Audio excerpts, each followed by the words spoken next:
Hi, today I'm for the Nokia C31 and I'll show you how to mute ringtone on this device.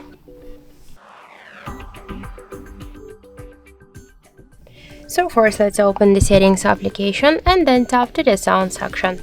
Here you will see ring and notification volume panel, and just to mute the ringtone volume we should slide to the left side this volume panel, this dot on this volume panel. Also you can make it by another way, just press up or down volume button, then click here to these three dots and you'll see the sound section with the volume panels.